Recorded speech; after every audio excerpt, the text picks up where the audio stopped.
that the empire of Akhand Bharat was up to Afghanistan, in fact, far from the borders of Afghanistan. So that was the power which our ancestors had, is what is motivating the youth today. We are trying to tell them about what we created in the past. Like one was the empire of India, the first Indian empire, which we know in history. Apart from that, we could establish universities like Nalanda and Vikramshila, which could draw youth and students from all across the world in the ancient times. So if that could happen in the past, why not today? We should try to create centers of excellence in every district, which can still attract. And like I would like to give you an example, like Bihar School of Yoga is in Munger. Even today, it is drawing people from all over the globe who want to excel or who want to learn yoga in the best possible manner. In fact, it is attracting even experts in AI, so that who are researching upon how AI can become more closer to human consciousness. So we still have something which we are creating in Bihar, but we need to motivate the youth in with the heritage that we can achieve a lot. Bihar was the land which gave zero. Bihar was the land which created the first republic. So we have a lot in the to a lot of things in the past which can actually motivate. Personally, I tried it in a district called Bagha and a district called Rohtas by engaging with the people and inspiring them with their heritage. And the results were unbelievable. Bagha is a district, it's a police district, in fact, in north of Bihar, on the border of Nepal and Uttar Pradesh. When I was posted there in 2006, it had a long history of crime. The Britishers had named it as a University of Crime. And the media person used to call it as Mini Chambal because of the tough geographical terrain. Kidnappings used to happen like 100, 150 every year, which were reported. A lot of kidnappings were even unreported. And systematic gangs were operating. They were called as jungle parties or as the Sioux. And these people who were kidnapping people in large numbers. And the ransom was not just to be paid once, they could have even paid in installments. That was how systematic the crime was. So what we did was, initially we tried to identify land which was being cultivated by these gangs, and we found that about 320 acres of sugarcane was being planted on lands which were either of the government or belonging to someone else but had been captured. So we stationed police forces at 2 camps in these areas, and then we started harvesting by calling laborers from outside. The local laborers were not ready to harvest the crops of the criminals, and it had a salutary impact. Like we could contribute in about 26 lakh rupees in the government treasury in 2006-7. So the economic backbone was shaken, but even that would have not had such an impact had we not connected. After having some encounters, we started connecting directly with the families of these criminals, and there was a maxim in the area in which people used to identify the crime with Maharishi Valmiki. They would say that this is the land of Valmiki, and please try to remember what Valmiki was earlier. Now we try to reverse this very thought, and we started telling the families, had Ratnakar been Ratnakar, how would the world have known Valmiki? So one positive change makes a person worshipable, and that is how, if you inspire and motivate the people who are on the wrong side of law to come to the mainstream, definitely people will develop a different respect for them. And about 26 gangs surrendered, and the kidnappings within a year and a half dropped from 100 to 150 to zero. And it continues because all the gangs surrendered, and Valmiki Nagar today in Bihar is a tourist destination. In fact, recently, about a year back, India Today had published it as one of the best tiger destinations in the country. So things change. Similarly, after that, I was posted in Rohtas. Rohtas was the hotbed of Naxal activity, in which DFO had been martyred in 2002, a DSP had been martyred in 2006, and a lot of police personnel lost their lives all over the years. So initially, even I was fired upon. I personally, more than 100 bullets passed just 6 inches from my head, and I was just watching what's going on. How can we make a change? I had seen change in Bagha, and when I was moving around the forests on the hills of Rohtas, I could spot it had two ancient forts, the most ancient being Rohtas Fort, and people, mostly tribals, would associate with the heritage of the fort and claim that their ancestors had originated from that very fort, and they had a feeling of pride because when the Mughals came, their writer Farishta, he said the fort is invincible. It cannot be won by force, it can be won only by deceit. So this very element we tried to inspire the people, along with a saying in the N.A. Akbari in which it had mentioned that the place is very naturally beautiful and it had more than 200 waterfalls. So what we started claiming was that this place can become a wonderful tourist destination, a global tourist destination, in fact. It has lots of prehistoric cave paintings. And if people try to establish peace and try to attract tourists by becoming good guides, that could actually solve the situation and it could lead up to a boost in the economy. So we did not just stop here. We started, in fact, publicizing this on the hoardings on the roads, and we started training more than 100 youth who were tribals as tourist guides.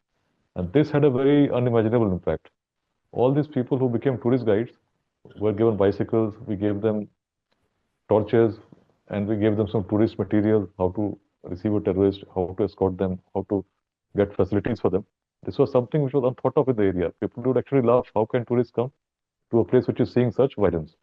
But the result was that in all these villages, these tourist guides became torch bearers of change. They started convincing the village people that because of the Maoists, the peace of the area is affected and we should struggle against the Maoists. And they forced the Maoists to surrender.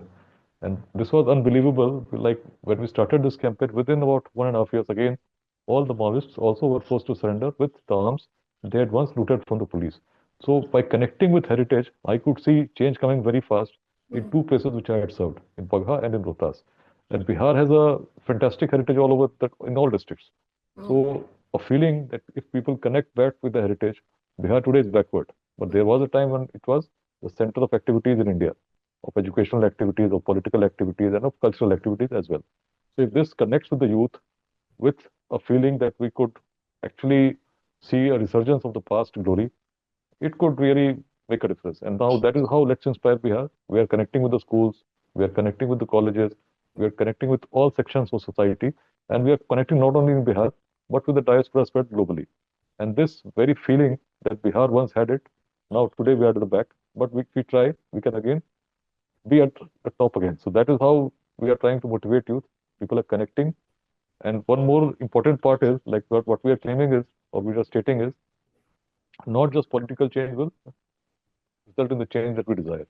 We need a massive or a large cultural, social, educational change in Bihar for people to rise above caste, above gender, above communities, and think of how we can usher in a revolution of entrepreneurship so that we can create more jobs and take it more economically, make it more economically sound. Yeah. So that is transformation in the making as a social movement. Also, one of the things about Bihar is that though the campaign stresses on entrepreneurship, education, and community building as well, but Bihar also needs better roads, schools, industries in general. Are you working with the government on addressing these basic issues, needs as well, while simultaneously working on the campaign? So, so we have tried to connect a large section of the community which is actually vocal. So it has an impact. As you could see, the government is supporting LIB in a large way. The Honorable Minister had also come in Bengaluru. The Honorable Deputy CM would be coming in Hyderabad. And we have support from all sections of the government whenever someone approaches, like say, I want to invest in Bihar. So things are trying to be made more smoother for them. And apart from that, roads, if you say, roads and electricity have improved drastically in Bihar.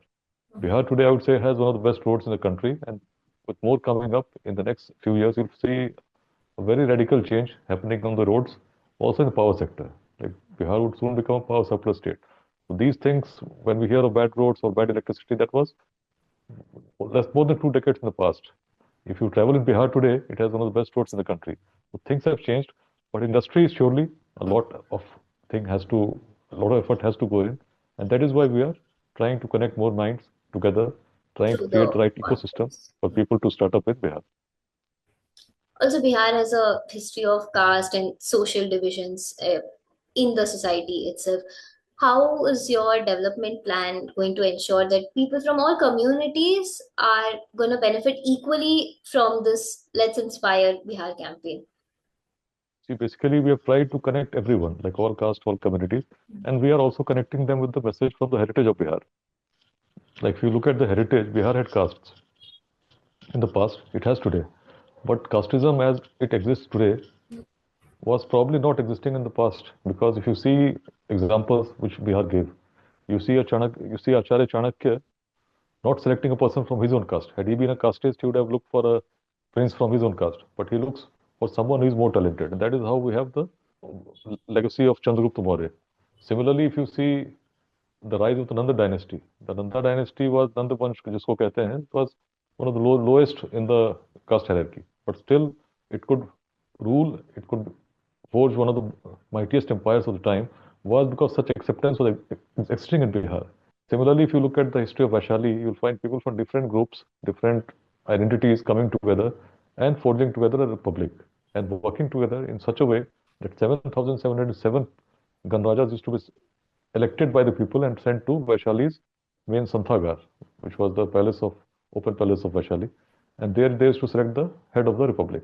So we had a culture in which people with diversity were able to connect beyond diversity and work together to create an empire, to create a republic. And that is the legacy of Bihar. Even Nanda dynasty, which was before the Mauryas, it came from the lowest in the caste hierarchy. So we had a different vision. And when we look back, why Bihar could do so, we find it was the land of Vedanta, the land of the Upanishads, in which we encourage everyone to look beyond diversity and see the unity inherent as a part of the same universal reality. Similarly, if you look at the history of Buddhism or Jainism, it has no discrimination of caste. So it was a society which was thinking beyond caste, and that is why even the philosophies in Bihar were very different. So that is what enabled us to think and act differently in the past. And in the present, we are trying to connect people with that very heritage and tell them that, look, if in those times we could achieve so much, the reason was the vision of our ancestors who could see beyond small diversities and disparities. And now it is the time when we need to show this vision and share this vision with the entire country and the world, in which we are mired with conflict and we are fighting each other. So we should see how we can connect together and create a better place and a better time for humanity. So the campaign goes more to the roots in general, following the things that had worked in the past and learning from what had really worked, and in a way using technology today to continue to do the same. As you're somebody who is also fond of history and you keep talking about history every time you speak. So it's in a way going back to the past and also using the technology in present time to solve the problems of current time, if I have to put the campaign in short. In fact, I also have the experience of having seen it work in 2 districts, and that is how it makes me more convinced that yes, it can work. So what is your personal performance metric when it comes to Let's Inspire Bihar or for Bihar's development by 2030 and 2047? And how will you track and report it as well? See, we are targeting a growth rate like something 15% and more for Bihar. So if you look at the recent data, last year it was 13.09%, and the year previous it was 14.5%. So we are not very far. So some bit of effort from a large section of the population, if it gets together in a direction which ushers in a revolution of entrepreneurship, we're definitely going to cross that basic 15% rate, and I think we can make the results which we desire by 2047.